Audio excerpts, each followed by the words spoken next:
विवाह का सुख तभी है जब पति पत्नी स्वतंत्र हों। रिधिमा की शादी मनोज के साथ अभी 5 साल पहले ही हुई थी, मगर ससुराल में शुरू के 1 साल ठीक ठाक रहने के बाद वे मुरझाने सी लगी। शादी से पहले रिधिमा एक सुंदर, खुश मिजाज और स्वस्थ लड़की थी, अनेक गुणों और कलाकारों से भरी हुई लड़की। लेकिन शादी करके जब वे मनोज के परिवार में आई तो कुछ ही दिनों में उसको वहाँ गुलामी का एहसास होने लगा।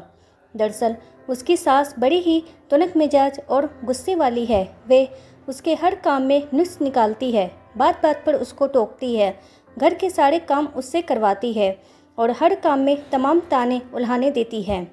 तेरी माँ ने तुझे ये नहीं सिखाया, तेरी माँ ने तुझे ये नहीं सिखाया, तेरे घर में ऐसा होता होगा, हमारे यहाँ ऐसा नहीं चलेगा, जैसे कटु वचनों से उसका दिल छलनी करती रहती है। रिधिमा बहुत स्वादिष्ट खाना बनाती है, मगर उसकी सास और नंद को उसके हाथ का खाना कभी अच्छा नहीं लगा।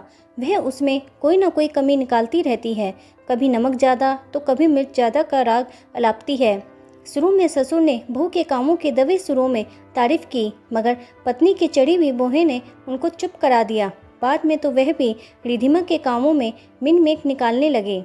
रिधिमा का पति मनोज सब देखता कि उसकी पत्नी पर अत्याचार हो रहा है, मगर माँ बाप और बहन के आगे उसकी जबान नहीं खुलती।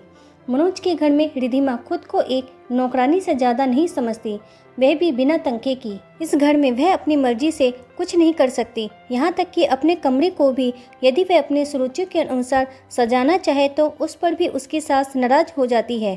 कहती है, इस घर को मैंने अपने खून पसीने से बनाया है, इसलिए उसमें परिवर्तन करने की कोशिश भूल कर भी मत करना।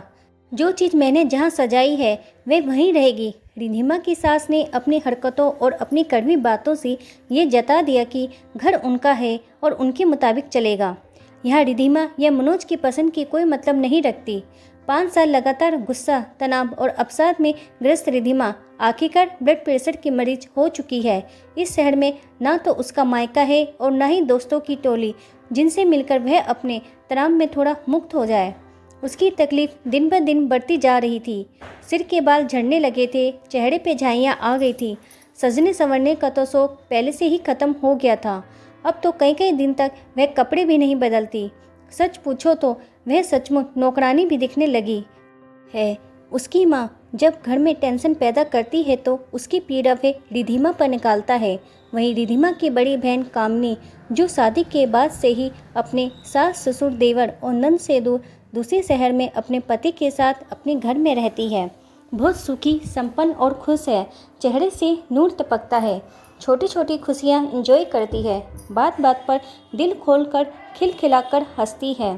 कामनी जिंदगी का भरपूर आनंद उठा रही है, अपने घर की ओर अपनी मर्जी की मालकिन है। कोई उसके काम में हस्तक्षेप करने वाला नहीं है। अपनी इच्छा और रुचि के अनुसार अपना घर सजाती है, घर को डेकोरेट करने के लिए अपनी पसंद की चीज़ें बाजार से लाती है। पति भी उसकी रुचि और कलात्मकता पर मुक्त रहता है। बच्चों को वह अपने अनुसार बड़ा कर रही है। इस आज़ादी का ही परिणाम है कि कामनी उम्र में बड़ी होते हुए भी रिधिमा से छोटी और ऊर्जावान दिखती है। दरअसल महिलाओं के स्वास्थ्य, सुंदरता, गुण और कला के विकास के लिए शादी के बाद पति के साथ अलग घर में रहना ही ठीक है।